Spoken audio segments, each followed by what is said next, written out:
പ്രതിരോധ മന്ത്രി രാജ്നാഥ് സിംഗ് ജമ്മു കാശ്മീരിലെത്തിയിരിക്കുകയാണ്. അദ്ദേഹം ഇന്ന് പ്രധാനപ്പെട്ട സൈനിക കേന്ദ്രങ്ങളിൽ സന്ദർശനം നടത്തും. പഹൽഗാം ഭീകരാക്രമണത്തിന് മറുപടി കൊടുത്ത സൈനിക് അഭിവാദ്യം അർപ്പിക്കുക എന്ന ഉദ്ദേശത്തോടു കൂടി തന്നെയാണ് അദ്ദേഹം ജമ്മു കാശ്മീരിലേക്ക് എത്തിയിരിക്കുന്നത്. സുരക്ഷാ കാര്യങ്ങൾ അദ്ദേഹം നേരിട്ട് വിലയിരുത്തും.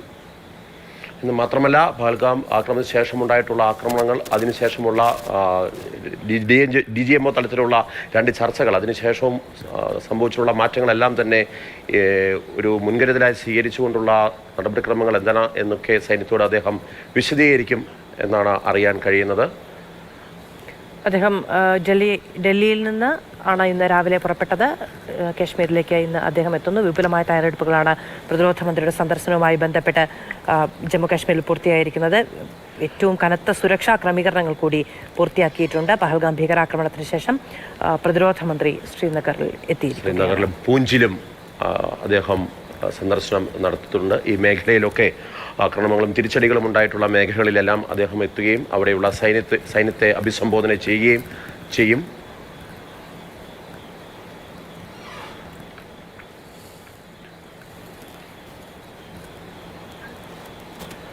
അർജുൻ പീതാംബരൻ വിവരങ്ങളുമായി ചേരുന്നുണ്ട്. അർജുൻ, എന്തെല്ലാമാണ് വിശദാംശങ്ങൾ?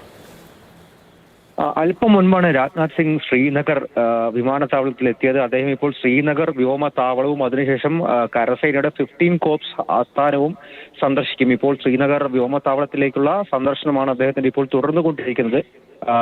പ്രധാനമന്ത്രി രാജ്നാഥ് സിംഗിനൊപ്പം കരസേന മേധാവി ഉപേന്ദ്ര ദ്വിവേദിയും ഒപ്പമുണ്ട്. ഇതിനുശേഷം അദ്ദേഹം ജമ്മുവിലേക്ക് പോകുന്നതാണ് നിലവിൽ ലഭിക്കുന്ന വിവരം. ജമ്മുവിലും വ്യോമത്താവളം സന്ദർശിക്കും. അതുപോലെ തന്നെ പൂഞ്ചിലെ ചില മേഖലകളും, അവിടെയാണ് വലിയ രീതിയിൽ പാകിസ്ഥാന്റെ ഷെല്ലാക്രമണം ഉണ്ടായത്, അവിടെയും അദ്ദേഹം സന്ദർശനം നടത്തും. ഏറ്റവും പ്രധാനം ഈ പാകിസ്ഥാനുമായി നിയന്ത്രണ രേഖയോട് സമീപത്ത് നേർക്കുനേർ യുദ്ധം ചെയ്ത, ഏറ്റുമുട്ടൽ നടത്തിയ സൈന്യത്തെ എല്ലാം തന്നെ കണ്ട് അഭിനന്ദിക്കുക എന്നുള്ളൊരു ലക്ഷ്യം കൂടി അദ്ദേഹത്തിന്റെ ഈ സന്ദർശനത്തിനുള്ള ഏറ്റവും പ്രധാനപ്പെട്ട കാര്യം. ശ്രീനഗർ വ്യോമത്താവളവും അതുപോലെ തന്നെ ജമ്മു വ്യോമത്താവളവും അദ്ദേഹം സന്ദർശിക്കുന്നുണ്ട്. വലിയ രീതിയിൽ പാകിസ്ഥാന്റെ ഡ്രോണുകൾ ലക്ഷ്യമിട്ട, നമ്മളെല്ലാം തന്നെ ശ്രമങ്ങൾ തകർത്ത് കളഞ്ഞതാണ്. പക്ഷെ പാകിസ്ഥാൻ വലിയ രീതിയിൽ ലക്ഷ്യമിട്ട രണ്ടിടങ്ങളാണ് ജമ്മു വ്യോമത്താവളവും അതുപോലെ തന്നെ ശ്രീനഗർ വ്യോമത്താവളവും. അവിടെ എത്തി അദ്ദേഹം സുരക്ഷാ ക്രമീകരണങ്ങളെല്ലാം തന്നെ വിലയിരുത്തും. ഒപ്പം കഴിഞ്ഞ ദിവസങ്ങളിൽ ഈ ഭീകരരുടെ പക്കൽ നിന്നും, അതായത് ഏറ്റുമുട്ടൽ നടന്ന സമയത്തും ഭീകരരുടെ പക്കൽ നിന്നും പിടിച്ചെടുത്ത ആയുധങ്ങളുണ്ട്, ഒപ്പം തന്നെ ഡ്രോണിന്റെ പല അവശിഷ്ടങ്ങളുണ്ട്. ഇതെല്ലാം തന്നെ അദ്ദേഹം പരിശോധിക്കുകയാണ്. അത്തരത്തിൽ വലിയ സുരക്ഷാ വിലയിരുത്തലുകളും എല്ലാമായി രാജ്നാഥ് സിംഗ് ഇപ്പോൾ മുന്നോട്ട് പോയിക്കൊണ്ടിരിക്കുകയാണ്. ഏറ്റവും പ്രധാനം അദ്ദേഹത്തിന്റെ ഈ സന്ദർശനം അത് വെടിനിർത്തലിനും അതുപോലെ തന്നെ പഹൽഗാം ഭീകരാക്രമണത്തിന് ശേഷം ഉണ്ടാകുന്ന ആദ്യത്തെ സന്ദർശനമാണ് എന്നുള്ളത് മറ്റൊരു പ്രധാനപ്പെട്ട കാര്യമാണ്. എന്തായാലും ഇപ്പോൾ ശ്രീനഗറിലാണ് അദ്ദേഹം ഉള്ളത്. ഇതിനുശേഷം ജമ്മുവിലേക്ക് അദ്ദേഹം നീങ്ങുമെന്നുള്ളതാണ് നിലവിലെ വിവരം. ഒപ്പം കരസേനാ മേധാവി ഉപേന്ദ്ര ദ്വിവേദിയും ഉണ്ട്. അതിനോടൊപ്പം തന്നെ BSF മേധാവിയും അവിടെ എത്തിയിട്ടുണ്ട്.